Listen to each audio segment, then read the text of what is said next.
I'd like to apologise for expelling such a poorly phrased national official. Okay, sorry about the blurb. Really what this is about is it's something that I learned in 2006, 2007, and it's the kind of distillation of where I think what I learned can be done. This is what was paper round. It was a bunch of 3 lawyers sitting and reading every single newspaper, top to tail, for a Friday, a Saturday and a Sunday. And we sat in a 5-star hotel and ordered coffee, as you can see. It wasn't the hardest of lives.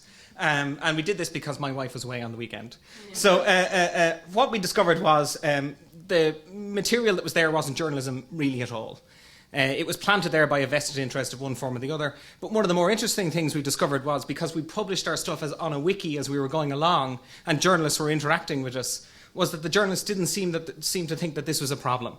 So you can see, and I've cheated here, I've put 2 slides for every one of these, so you can have a good old goo at the pie charts.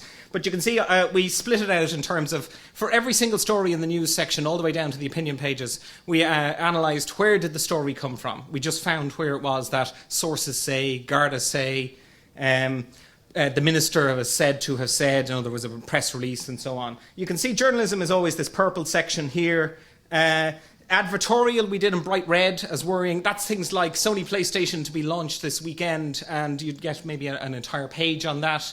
And we just counted for every page one count, and it breaks down. I'll let that run as I'm talking. Now, one of the things that we decided that we would look at afterwards was, well, this is very poor, but what does it mean? What conclusions should we draw out of it? Well, one of the problems was that when we looked at what conclusions we should draw, we're not qualified. We're only lawyers. We're basically the readers of the newspaper. And there's an entire field of critical theorists who work in universities who are meant to think about these things. And yet, this was before the publication of Flat Earth News, which happened in the UK and took a similar examination of where the stories were coming from. So what we decided was that this wasn't good enough. And what should we do about it? Mostly we were sickened by the newspapers and couldn't read one for about 3 weeks afterwards, or longer in some cases. But also I was thinking that this really, it was a way of analysing where does public discourse come from. It was done at the very height of the property boom. There were a series of reports on the wondrous lives of property developers, their glamorous spouses, the beautiful shoes and dresses the spouses would wear, and at the very bottom of the reports, which were frequently verbatim across all the newspapers, you would have a mention that Sean Dunn's planning permission had been refused for Bowles Bridge, and it had been buried underneath this enormous press release on the glamorous wife. And this wasn't good enough as far as we were concerned as readers. So what we wanted to do was we wanted to think of what could we do next. We tried pitching it as a kind of a book. We'd write it up and maybe people would use it in universities. Nobody was interested. I'm not surprised, but there you go. Next we thought, well, what next? Maybe if we taught people how to read the newspaper, the outcome would be that they would rebel and be revolted by what they were being fed. So we had to think about what we could teach. Now, the aim was to go into the secondary schools. We thought that was the right pitch. I went to a symposium done by Media Forum, and along came the head of the national curriculum, and she explained that the curriculum is a fluid item now, and it's old-fashioned to try and teach children particular things, and we should just encourage them to learn things themselves. And especially you shouldn't try and put things in the curriculum that aren't there already. In fact, go away and stop talking to me. So you can see here, this is an example of questioning your sources. That's an extract done in newspaper style. Suetonius has a terrible attack on the Emperor Tiberius.